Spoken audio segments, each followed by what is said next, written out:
Bueno, acompáñenme por favor en el Evangelio de Lucas. Vamos a hablar hoy desde el 25 al 37, capítulo 10. Vamos a hablar de la parábola del buen samaritano, pero el sermón tiene que ver con mucho más que la parábola. Es tratar de responder la pregunta que hace el intérprete de la ley.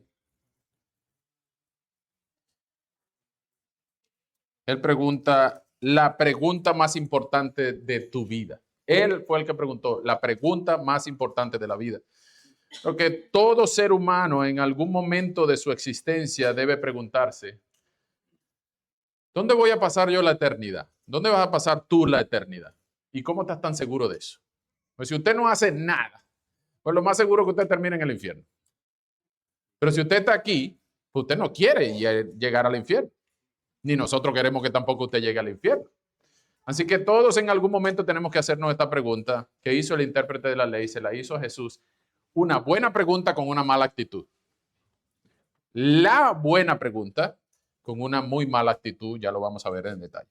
Pero también Jesús responde al intérprete con la parábola del buen samaritano. Y es probable que alguno de nosotros haya oído la parábola del buen samaritano predicada para tratar de enseñar que debemos ser buenas personas, debemos ayudar a todo el que lo necesite. A los niños les enseñamos que tiene que ser un buen samaritano, comparte tus legos, comparte tus juguetes.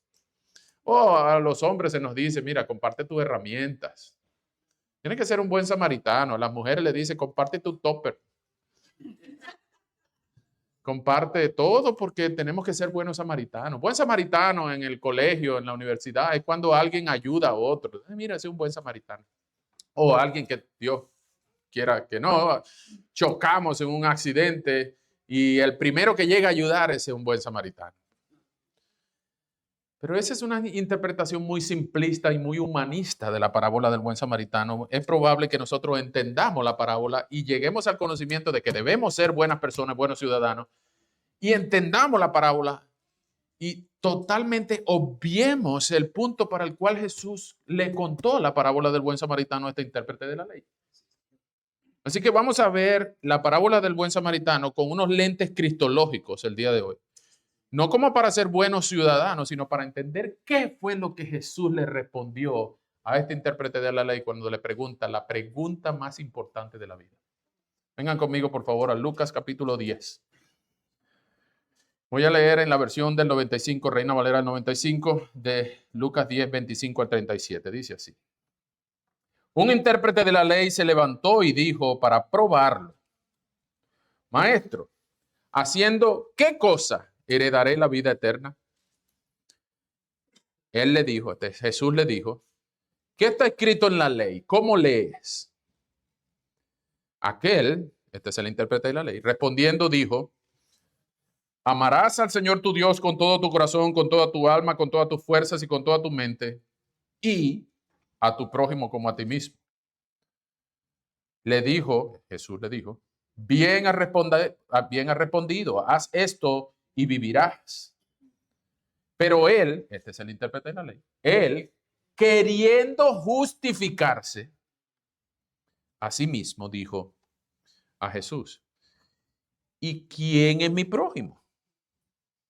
Respondiendo Jesús dijo, un hombre que descendía de Jerusalén a Jericó cayó en manos de ladrones, los cuales lo despojaron, lo hirieron y se fueron dejándolo medio muerto.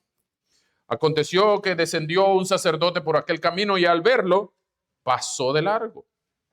Asimismo, un levita, llegando cerca de aquel lugar, al verlo, pasó de largo. Pero un samaritano que iba de camino, vino cerca de él y al verlo, fue movido a misericordia. Acercándose, vendó sus heridas, echándole aceite y vino, lo puso en su cabalgadura, lo llevó al mesón y cuidó de él. Al otro día, al partir, sacó 2 denarios, lo dio al misionero y le dijo, cuídamelo, y todo lo que gastes de más yo te lo pagaré cuando regrese. ¿Quién pues de estos 3 parece que fue el prójimo del que cayó en manos de ladrones? Él le dijo, esto es el intérprete de la ley, el que usó misericordia con él. Entonces Jesús le dijo, ve tú y haz lo mismo.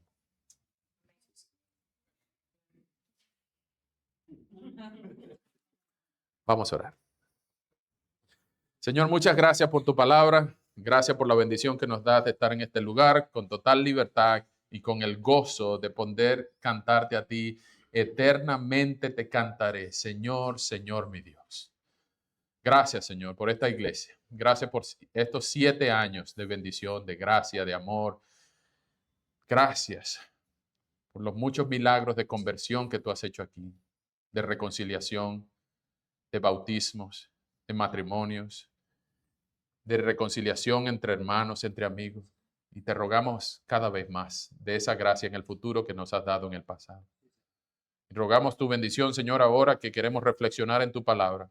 Muéstranos a Cristo y ayúdanos a atesorarte por sobre todas las cosas y todas las personas de este planeta. Te necesitamos, Señor, en esta hora, en el nombre de Jesús, nuestro Rey. Amén. Bien, esta es una historia muy conocida, no solamente en el mundo cristiano, en el mundo entero. Tú no tienes que ser cristiano para conocer la historia del buen samaritano. Es casi que un cumplido que te digan a ti, oye, tú eres un buen samaritano. O algo para halagar a una persona, oye, esa persona es un buen samaritano. Es casi que un cumplido. Es más, hay algunos seguros que tienen las políticas del buen samaritano. Si tú ayudas a alguien, en estos días en la Casa Blanca condecoraron a un joven guardia que salvó a otro muchachito, uno de 16 años que salvó a uno como de 8 años en una playa que se iba a ahogar y le dieron una medalla de honor porque él era un buen samaritano. Y a veces nosotros hablamos muy ligeramente acerca del buen samaritano, pero en verdad entendemos lo que es el buen samaritano. Mire, el buen samaritano es una historia donde el bueno es el malo y el malo es el bueno. Esto es una contradicción. Lo que Jesús está contando es una contradicción. Eso es inaceptable para las mentes y los oídos judíos que le contaran la historia de un buen samaritano. Es algo inaceptable. Inaceptable, por decir lo mínimo.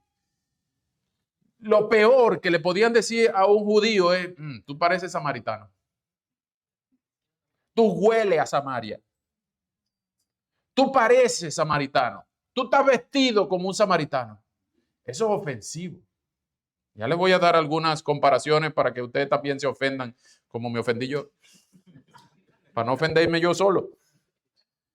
Pero lo importante es que vemos aquí un grupo de personajes. Hay unos personajes reales. Jesús y el intérprete de la ley son los que están conversando. El intérprete de la ley es un antagonista y Jesús el protagonista. Los personajes ficticios son el que fue robado, vamos a llamarlo la víctima.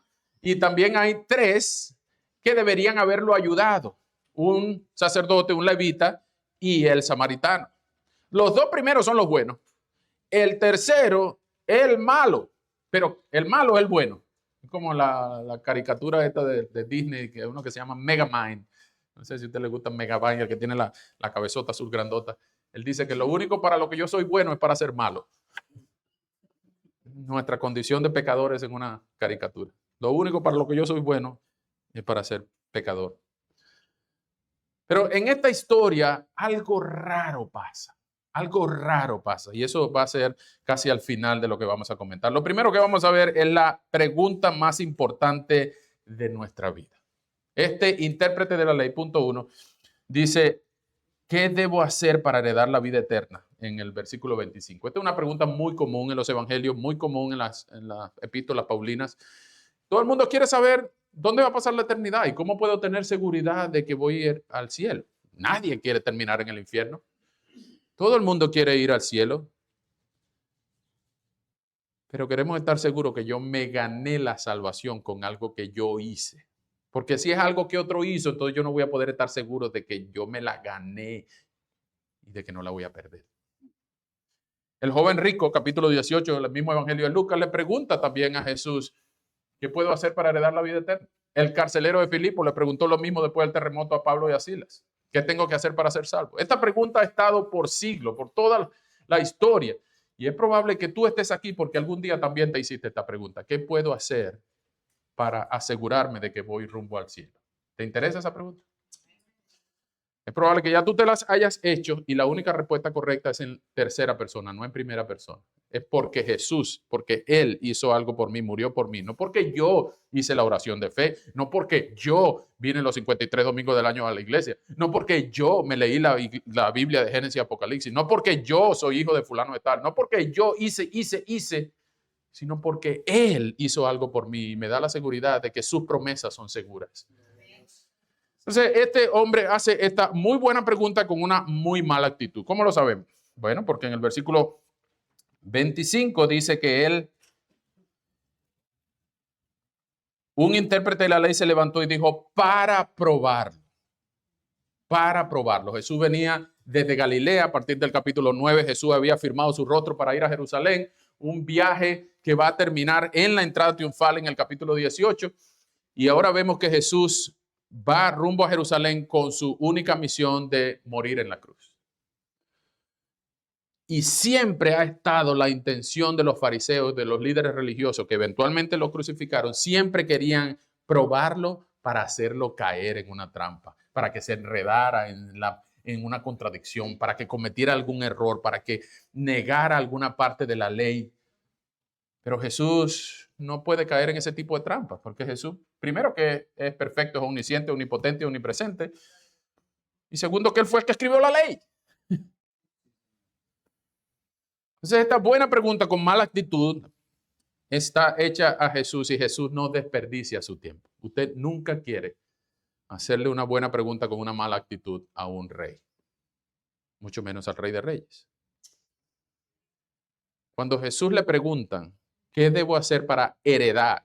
Heredar es algo que tú no ganas, heredar es algo que tú recibes. No es que tú tienes que convertirte en hijo de alguien que te puede heredar. Tú no puedes hacer eso por tu propia cuenta.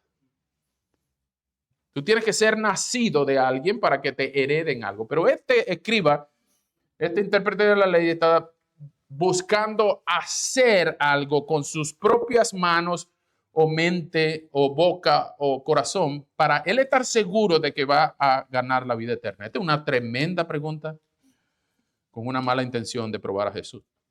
¿Qué hace Jesús? Versículo 26. Jesús le respondió, ¿qué está escrito en la ley? ¿Cómo lees?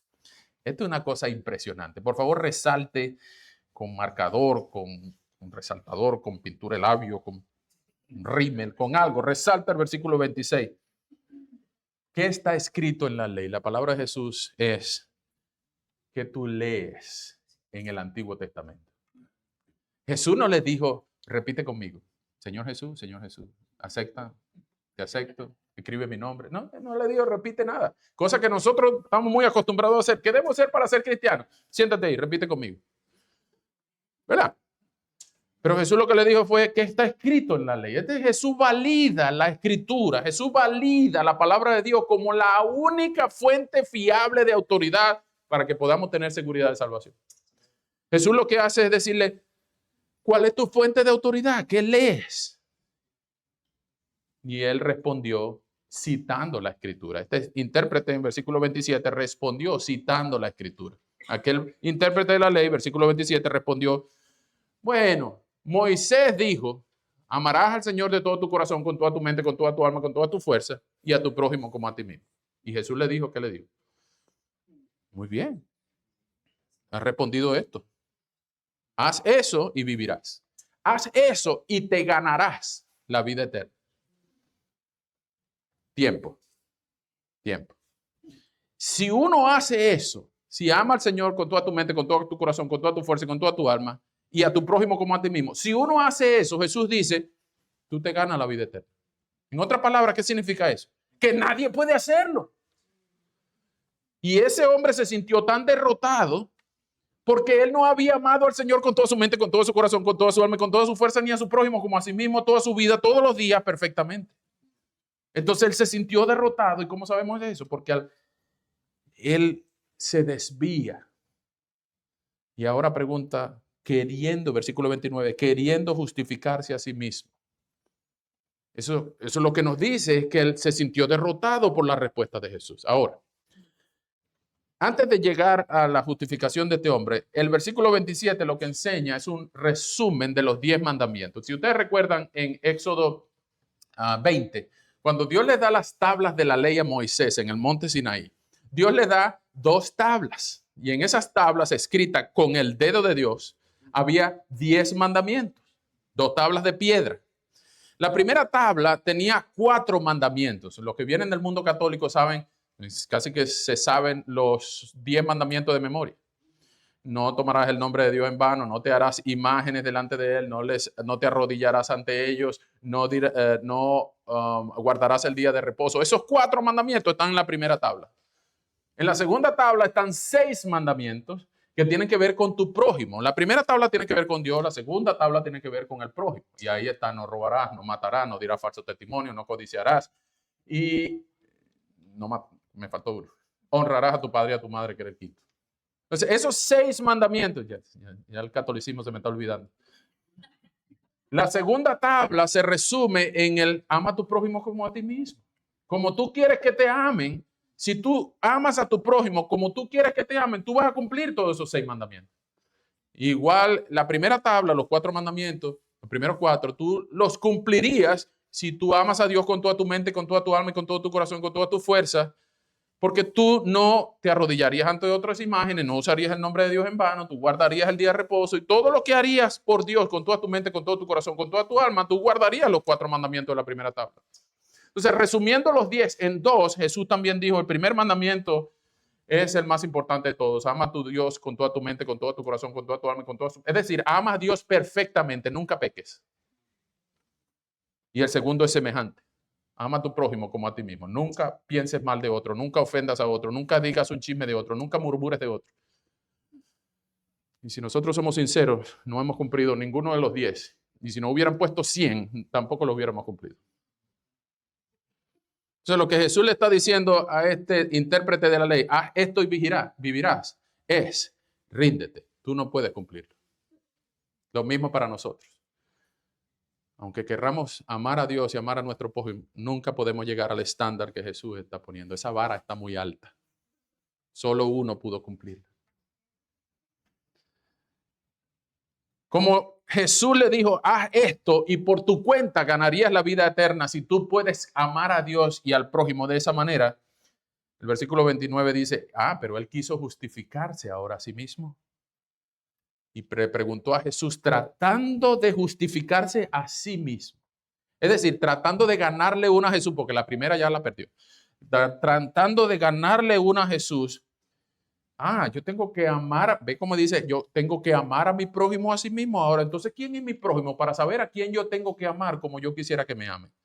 ¿Por qué no se fue por la primera tabla de cómo amar a Dios? Porque eso no lo puede ver nadie, pero amar al prójimo sí es visible.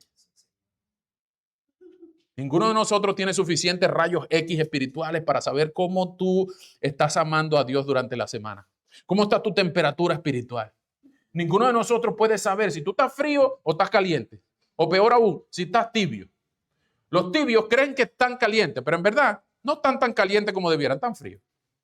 Por eso en Apocalipsis le dicen allá a las cartas, es preferible que tú estés frío. Y uno dice, pero no será mejor estar tibio, ¿no? Porque el tibio cree que está caliente, el tibio no necesita ayuda. Es mejor que esté frío para que tú sepas que necesita ayuda. Entonces, este tipo, queriendo justificarse a sí mismo, le preguntó, ok, vamos a dejar a Dios de un lado, la primera tabla de lado, por favor, ¿quién es mi prójimo? Para yo saber a quién tengo que amar. Y ahí es que Jesús le cuenta la parábola del buen samaritano. Este es el centro del texto. Jesús le respondió. Un hombre descendía de Jerusalén a Jericó. Esto es muy importante, este detalle es muy importante, porque Jerusalén estaba 3,000 pies, todavía está 3,000 pies sobre el nivel del mar, y Jericó todavía está 1,000 pies por debajo del nivel del mar. Y en 17 millas es bastante inclinado, hay muchos precipicios, hay muchas cuevas, hay muchos caminos sinuosos, hay muchos peligros, hay muchos ladrones. Todavía es un camino, hoy en día es un camino turístico, pero es un camino que se debe recorrer de día porque es muy, muy empinado, muy peligroso. Los que han ido para allá saben que hay que recorrerlo de día. Mucho más en aquellos días que no había ni GPS, ni podía compartir tu ubicación, ni había WhatsApp. Y Jesús le dice, ese hombre descendía de Jerusalén a Jericó y cayó en manos de ladrones, los cuales lo despojaron, lo hirieron y lo fueron dejándolo medio muerto. ¿Qué significa la palabra medio muerto? Medio muerto es más o menos lo igual que medio vivo. Porque cuando uno está muerto. No se puede estar medio muerto. Bueno, hoy en día los médicos dirían que este tipo, si no ocurría algo en ese momento, él amanecía muerto. Los médicos en la sala dirán, ese tipo está en una condición crítica. Cuando usted le dicen, esa persona, ese enfermo, está en una condición crítica, es que es probable que no amanezca vivo. Le quedan menos de 24 horas de vida. Esa palabra es muy importante, medio muerto. Medio muerto. Déjeme dejárselo para el final. Versículo 31 aconteció que pasó un sacerdote por el camino y al verlo pasó de largo. Uf. Aquí es que uno empieza a agarrar de rabia a esos sacerdotes. Porque si usted es un judío y está escuchando la historia de Jesús y está así escuchando, vamos a ver por dónde va a salir este. Y usted está escuchando la historia y usted es un judío, usted tiene su cosita judía, usted tiene su ropa judía, usted sabe de qué tribu pertenece, usted está circuncidado, usted está cerquita de la sinagoga, usted vive en un lugar judío. Y ahora viene Jesús y dice que el sacerdote pasó de largo. ¡Uy! Si uno esperaba que el sacerdote el que le fuera a echar la mano al medio muerto. No dice Miqueas 6:8, ¿qué espera, oh Dios, de ti, oh hombre? Amar justicia, hacer misericordia y humillarte ante tu Dios. El sacerdote sabía Miqueas 6:8, pero prefirió pasar de largo. Algunos comentaristas dicen que está justificado que el sacerdote haya pasado de largo porque el sacerdote no puede tocar un cuerpo muerto, era judío. Y si iba para el templo, entonces no podía llegar con las manos llenas de sangre porque tenía que pasar una semana de purificación. Pero eso es incorrecto pensar así por el detalle de que venía de Jerusalén a Jericó y el templo estaba en Jericó. Él venía de regreso de sus actividades sacerdotales. Ahora, si fuera de Jericó hacia Jerusalén, pues sí es verdad, hay que darle permiso que lo ayude otro porque él no se puede manchar de sangre, porque él iba a sus deberes sacerdotales y no podía llegar y pasar una semana de purificación. Pero venía de regreso, venía de Jerusalén a Jericó. Algunos dicen comentaristas piensan que el sacerdote lo que estaba pensando es, no, ese hombre cayó bajo la mano justa de Dios, así que está bien hecho que le hicieron eso.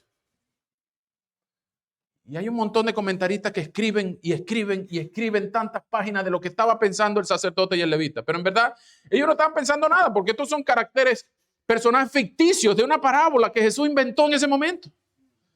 Es más, ninguno viajaba por ahí solo. Y Jesús lo que hizo fue inventar esta parábola para hacer un punto que ya vamos a ver. El sacerdote, quizá Jesús lo que estaba era culpando a la clase sacerdotal que había perdido el rumbo de ayudar al pueblo y lo estaba acusando con una manera en parábola. Igual el levita. Se supone que los levitas eran la policía del templo, los ayudantes de los sacerdotes, los descendientes de Leví. Los descendientes de Aarón eran los sacerdotes, pero los descendientes de Leví, hijo de Jacob, eran los que ayudaban en el templo. Ellos no le dieron porción en la distribución de la tierra de Canaán, sino que Jehová era su porción. Y todas las demás tribus tenían que dar un diezmo. Había varios diezmos, pero tenían que dar un diezmo que se llamaba el diezmo de los levitas. Entonces el sacerdote y el levita no ayudaron nada, no solucionaron el problema. El hombre medio muerto ahora estaba 3/4 muerto.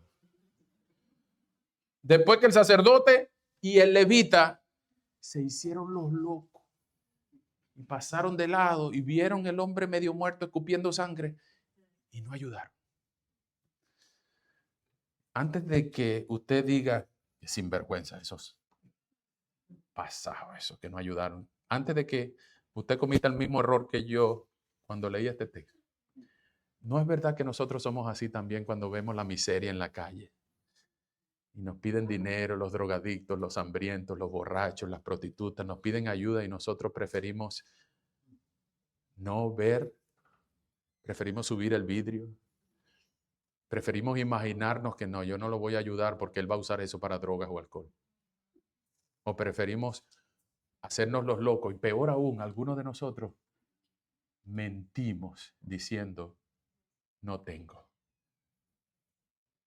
Nosotros no somos mejores que el sacerdote y el levita. Así que cuidado, cuidado. El punto de la historia no es hacernos sentir culpables porque no ayudamos a medio mundo. Porque si es verdad que ayudáramos como Jesús está enseñando en esta historia, si fuéramos samaritanos de todo el mundo, a fin de mes necesitaríamos un buen samaritano para que nos completen el presupuesto. El sacerdote y el levita son culpables de no ayudar. Pero aquí viene el punto crítico. Un samaritano. Un samaritano. Y ven que el versículo 33 comienza con un pero, un samaritano, que iba de camino. Estamos en Judea, de Jerusalén a Jericó, eso es el territorio de Judea. Un samaritano no era bienvenido por ahí. Vemos en la parábola no, en la historia, en el relato de Juan 4, donde Jesús habla con la mujer samaritana, que están en Sicar, están en Samaria. Y la samaritana está jugando ahí de home club. El visitante es Jesús. Jesús tenía sed. Y la samaritana le dice, ¿cómo se te ocurre pedirme agua? ¿Quién no le puede dar un vaso de agua a otro? ¿Cómo se te ocurre pedirme agua? Porque tú eres hombre y eres judío. Y yo soy mujer y soy samaritana. Dese cuenta la enemistad que había entre los judíos y los samaritanos. ¿Por qué había tanta enemistad entre judíos y samaritanos? Había una enemistad terrible, pero es que ni siquiera se hablaban. Y usted dirá, ¿por qué? Déjeme darle unos pequeños recuerdos, ¿ok? Desde el siglo X antes de Cristo, cuando la tercera monarquía unida se rompe, los hijos de Salomón, Roboam, toman las dos tribus del sur y Jeroboam se convierte en rey del norte. Esa división causó fractura entre los judíos. Todavía eran judíos. Es el siglo X antes de Cristo. Pero en el año 722, siglo VIII antes de Cristo, 200 años después, el reino del norte se había perdido en idolatría y se había descarriado tanto que Dios decidió entregar al reino del norte, las 10 tribus del norte, a los asirios. Entonces vienen los ninivitas, los más sangrientos de todos los conquistadores, y en nombre de Asiria conquistan el reino del norte, Samaria y todo el reino de lo que se llamaba Israel, de la 10 tribus del norte, y sacan cautivo en el 722 a todos los samaritanos y los esparcen por el mundo a los que quedaron vivos. Y repoblaron Samaria con asirios, ninivitas que se mezclaron entre ellos, y ahora la raza samaritana era medio judía, medio asiria. Esa mezcla entre judíos y samaritanos hacían que se odiaran los unos a los otros, tanto los judíos, los samaritanos odiaban a los nuevos judíos medio asirios, y los nuevos judíos medio asirios no querían a los judíos hasta el año 586, donde ocurrió la invasión de Jerusalén. Y hubo el cautiverio babilónico y todo el cuento. Más o menos en el año 300 antes de Cristo, esto en medio del silencio intertestamentario, uno de los reyes construyó, porque no le dejaban a los samaritanos entrar a Jerusalén, ahora uno de los reyes construyó un templo en el monte Gerizim, en Samaria, para que los samaritanos no tuvieran que ir a Jerusalén a adorar. Por eso la samaritana le dice a Jesús, ustedes dicen que es Jerusalén que se debe adorar, nosotros adoramos aquí en el monte Gerizim. Pero en el 128 a.C., un líder revolucionario judío que se llamaba Juan Hircano destruyó el templo de los samaritanos en el monte Gerizim. Y ahora mucho más los samaritanos medio judíos tenían rabia a los judíos.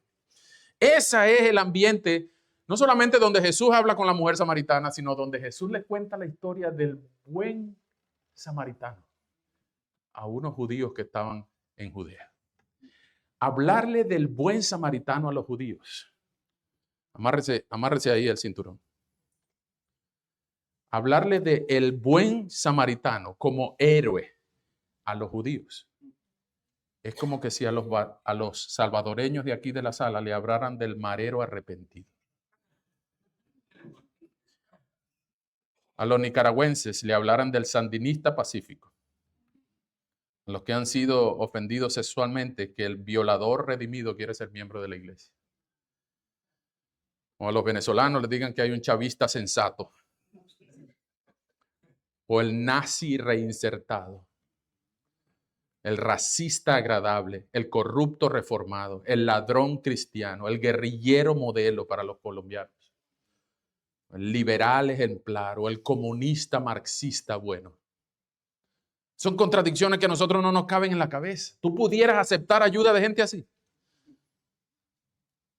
Una vez le pregunté a unos paisanos salvadoreños, mira, hay un muchacho que quiere ser miembro de la iglesia, pero él fue marero. ¿Qué tú me dices? Ni de cerca, pastor. Esa gente que mata a la toita.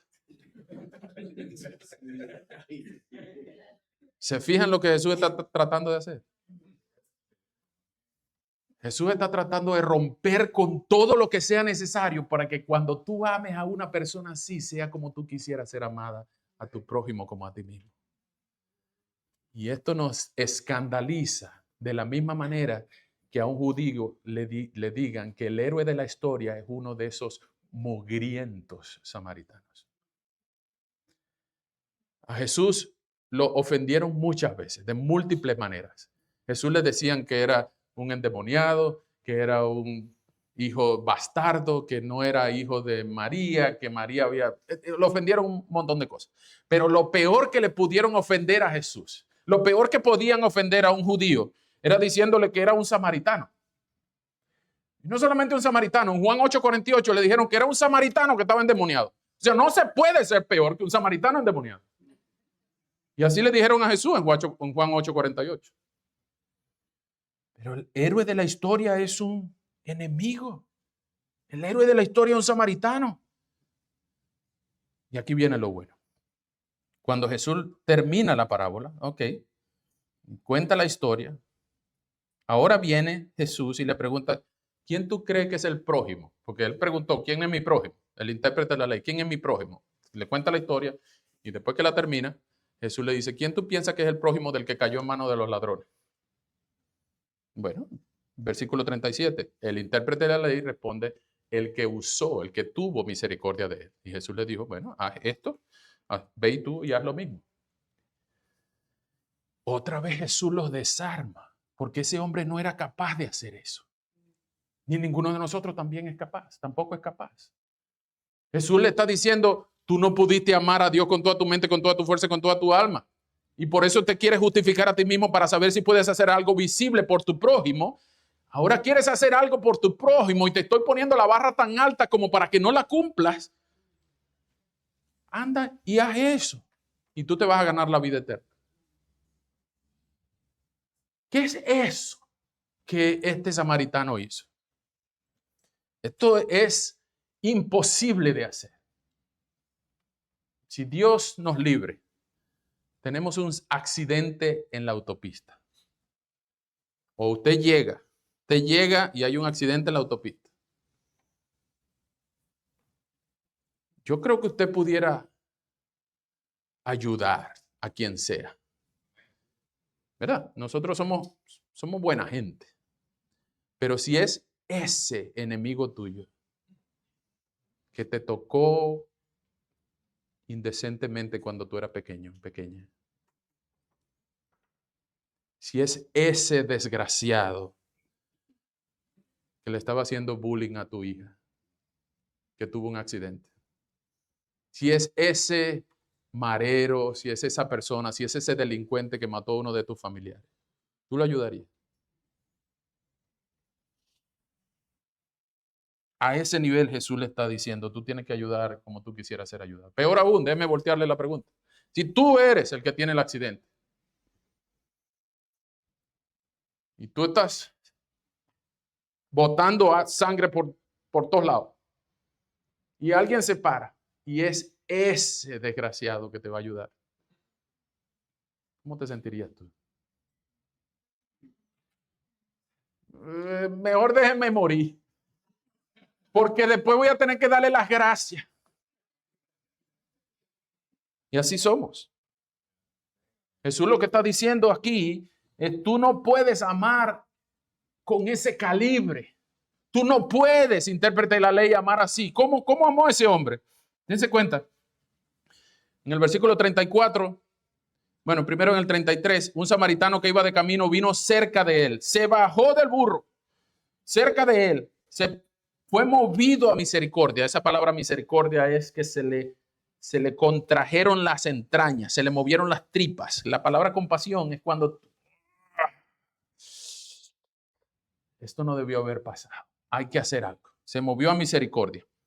Acercándose, vendó sus heridas, vendó las heridas. Y ellos no tenían, ¿cómo que llaman aquí el cosito del primeros auxilios? Ellos no tenían en el burro, cada burro no tenía un potiquín de primeros auxilios. Él tuvo que romperse su ropa. Tuvo que desgarrarse algo para vendarle las heridas, limpiarle las heridas. ¿Con qué? ¿Con qué tenía él? No tenía alcohol, no tenía sanitizer, tenía aceite y vino. El aceite y vino, todo el mundo viajaba con aceite y vino. Aceite de oliva y vino. El aceite para la limpieza, el vino para la desinfección. Lo puso, lo cargó medio muerto. Bueno, ya estaba 3/4 muerto. Lo cargó, lo puso en el burro y se puso a caminar él. Antes él venía en un burro, pero ahora se puso a caminar porque el burro está ocupado. Lo llevó al mesón. El mesón no era un hotel de 5 estrellas. El mesón era lo que llamamos hoy en día una posada, un lugar de paso, y cuidó de él. Se quedó al menos una noche. ¿Cómo sabemos que lo cuidó al menos una noche? Porque el siguiente versículo, el versículo 35 dice al otro día. Otras versiones dicen otro día. Entonces, al menos una noche lo siguió limpiando las heridas. Le siguió echando vino en las heridas. Siguió limpiándole, raspándole las heridas, las cortaduras con aceite. Poniéndole trapitos de agua caliente. Y sirviéndole cualquier bebida que pudiera restaurarle la salud.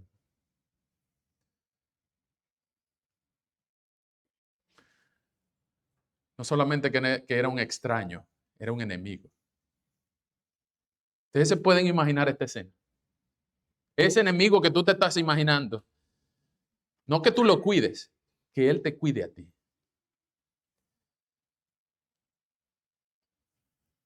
Al día siguiente le dio 2 denarios y se los dio al mesonero y le dijo, cuídamelo y todo lo que gastes más yo te lo pagaré. Todo lo que gastes de más yo te lo pagaré cuando regrese. 2 denarios era el día, el sueldo de 2 días. El denario era un salario de un día. Pero alguien sacó una cuenta, un comentarista que leí decía que el costo de la noche en uno de esos posadas de camino era un 32avo de denario.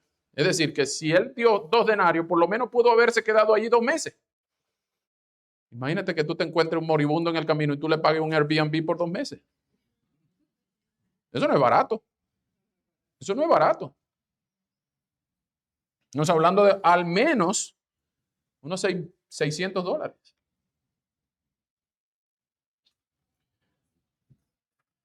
Pero esto fue amor en bajarse del burro, llevarlo al hotel, cuidarlo, limpiarle las heridas y pagar por adelantado y abrir una cuenta abierta, como que dejes tu tarjeta de crédito, cuídamelo. Y si en algo gastas de más, yo te lo voy a pagar cuando regrese. Porque aunque no me quieran por toda esta región, aunque me desprecien por toda esta región de Judea y yo no sea bienvenido porque soy samaritano, yo voy a regresar. Wow. Esto es amor. No será amor por el moribundo porque no se conocían. No podemos decir que es amor a primera vista. Tampoco es amor por ser un buen ciudadano. Y si nosotros entendemos la parábola del buen samaritano como solamente enseñarle a nuestros niños en la escuela dominical que tenemos que compartir los legos y los juguetes con los niños que no se lo merecen, pues estamos perdiendo el centro, el punto de la verdadera parábola del buen samaritano. Jesús no enseñó esta parábola para que nosotros aprendamos a ser buenos ciudadanos. No, Jesús enseñó esta parábola como muchas de las parábolas donde Él era el héroe. Esta parábola está dicha ahí para que Él entienda que Él es incapaz de amar así. Que la barra de los 10 mandamientos y su resumen en los 2 mandamientos está demasiado alta. No puedes amar a Dios perfectamente todos los días con toda tu mente, con todo tu corazón, con toda tu alma y con toda la fuerza. Por lo tanto, ríndete. Tú no puedes ganar la salvación por ti mismo. Pero tampoco puedes amar a tu prójimo como el buen samaritano hizo. Tampoco puedes amarlo porque la barra está muy alta. Tú no puedes amar a tu prójimo como a ti mismo porque no se exige que tú ames a quien te lo merece, a quien te ama, porque también los gentiles hacen eso. Tienes que amar es a tu enemigo como a ti mismo. Ríndete, intérprete de la ley. Tú no puedes salvarte a ti mismo. Tú no puedes hacer nada para salvarte. Ríndete, hermano. Ríndete, hermana. Tú no puedes hacer nada para santificarte y salvarte lejos de Cristo. Ríndete, hombre que andas buscando a Dios, mujer que andas buscando a Dios y aún no has venido al conocimiento de Jesucristo. Ríndete. Tú no puedes ser salvo o salva por obras. Ríndete. Entonces, ¿cuál es la respuesta a la pregunta más importante de la vida? Bueno, la respuesta viene más adelante en el versículo 39, donde Jesús está hablando con Marta y María. Y Marta está ocupada en servir mientras María está sentada a los pies de Jesús escuchando la voz de Dios. Escuchar la voz de Dios, prestarle atención a la voz de Dios es lo que nos dará la vida eterna. Y dice Jesús al final en el versículo 42, María ha escogido la buena parte y la cual no le será quitada. Eso es lo que nos da la vida eterna. Pero déjenme terminar con un poquito de imaginación evangélica. Ustedes se imaginan, después que el samaritano se fue, dejó los denarios, le dijo al posadero, mire, cuídame este judío, yo te voy a pagar todo lo que tú gastes de más, por favor. Yo no sé por qué estoy haciendo eso, porque él es judío, pero cuídame. Ustedes se imaginan el día que 2 meses después ese judío salga del coma y abra sus ojos medio, ya no medio muerto, sino medio vivo. Y vea las luces del quirófano del hotel. ¿Dónde estoy? Y venga el posadero corriendo. Te despertaste, qué bueno. ¿Dónde estoy? Tú estás en una posada. Posada Emanuel. ¿Y qué hago yo aquí? Te trajeron en un burro, estaba medio muerto, te atracaron unos ladrones y terminaste aquí. ¿Y quién me trajo? Yo no creo que tú quieras saber quién te trajo. Tienes que decirme quién me trajo. ¿Quién tuvo misericordia de mí? Tú estabas medio muerto, tú ni te acuerdas de eso. Te trajo un samaritano, mano. Samaritano. Un samaritano me trajo aquí. ¿Sí? Y esa ropa que tiene puesta es de él. Y esa venda que tiene puesta es de la ropa que él rompió para vendarte. Y esta habitación la pagó él por adelantado. Hizo por ti lo que un sacerdote ni un levita pudo hacer. Y terminaste aquí por el amor que te tuvo un enemigo tuyo. ¿Cuál tú piensas que puede ser la actitud de este judío recién despertado del coma? No, mejor terminen de matarme. O mejor métame una inyección letal. No, yo no puedo soportar esto. No, yo no acepto que me haya... Es más, ojalá que... Él dijo que iba a volver. Él dijo que iba a volver. Ese judío tuvo que haberle importado poco que haya sido un samaritano que lo salvó. Yo quiero conocerlo. Yo quiero besar sus manos. Yo quiero agradecerle por todo lo que hizo por mí. Yo quiero entregarme a él para que él haga conmigo su esclavo. Yo quiero trabajar para él el resto de mi vida. Yo quiero agradecerle con todo lo que yo tengo, aunque sea samaritano, ahora es mi Salvador. De la misma manera, nosotros estamos en la misma posición que ese judío, esa víctima, que aunque haya sido judío también está en la misma condición que nosotros, porque nosotros no estábamos medio muertos, estábamos completamente muertos en nuestros delitos y pecados. Y hubo uno que no vino de Jerusalén a Jericó, sino que vino del cielo a la tierra. y se humilló por nosotros, se incomodó por nosotros, rompió sus vestiduras, cumplió Isaías 61 cuando fue despreciado por todo el mundo. Él se hizo como uno de nosotros. Y cuando era enemigo de todo el mundo, pues dio su vida, no aceite y vino, puso su sangre por nosotros. Y ese es el verdadero buen samaritano que algún día va a volver y va a pagarle cada quien lo que hizo por los otros y va a darle a cada quien lo suyo y nos va a llevar con él por toda la eternidad. Ese es el verdadero buen samaritano. Ese es el verdadero punto de la historia, que nosotros entendamos que no vamos a poder ser capaces de responder la pregunta: ¿qué debo hacer para heredar la vida eterna? En primera persona. Otro tiene que salvarnos y este único que puede salvarnos es Jesús. Y ese es el mensaje del Evangelio. Ese es el mensaje del Evangelio. Que uno, que aunque sea samaritano, que era rechazado por todo el mundo, que yo era su enemigo, Él vino y me amó de tal manera que ahora me encarga que yo vaya y ame a otros de esa manera también. Ese es el verdadero buen samaritano. El que descendió del cielo, el que dio su vida por nosotros, el que entregó su sangre, que murió en mi lugar, en tu lugar, que resucitó para darnos garantía de que lo que Él hizo se va a cumplir, que prometió volver como el buen samaritano. Él también le dijo a Juan al final del Apocalipsis: he aquí yo vengo pronto y mi galardón conmigo. ¿Tú lo estás esperando?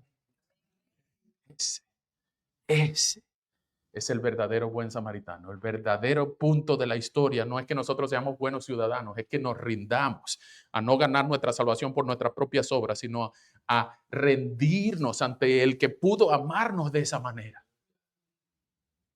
Y esa es la historia del buen samaritano, del verdadero buen samaritano. Ese es nuestro Señor Jesucristo.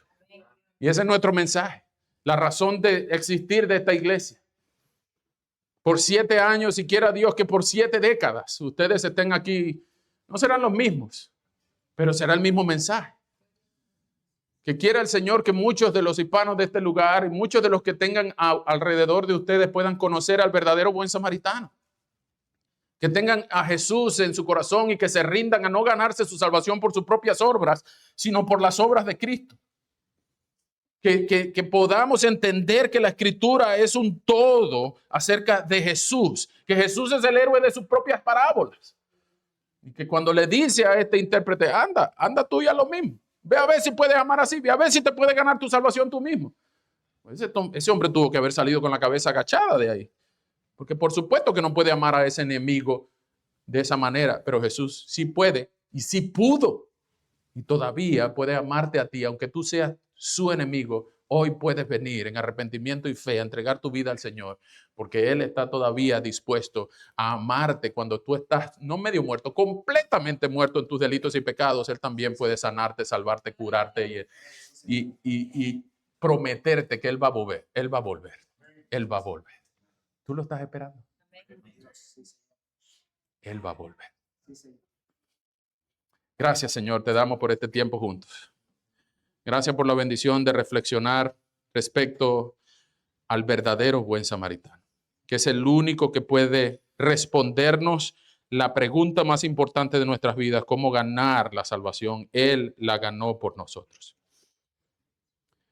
Pero también, Señor, queremos entregar nuestras vidas y reconocer que ninguno de nosotros puede amar a Dios con toda nuestra mente, nuestra alma, nuestro corazón y nuestra fuerza, todos los días, perfectamente, toda la vida. Tampoco podemos amar a nuestros enemigos, Señor, porque tampoco es que somos mejor que ellos. Así que te rogamos, Señor, tú que todo lo puedes, tú que todo lo sabes y en todo lugar estás, que nos salves, nos santifiques y nos enseñes que dependemos de ti hasta para respirar. Señor, te ruego bendigas a esta iglesia por muchos años más, agradeciéndote por estos 7 años de gracia, de bendición, de misericordia que tú has tenido con ellos.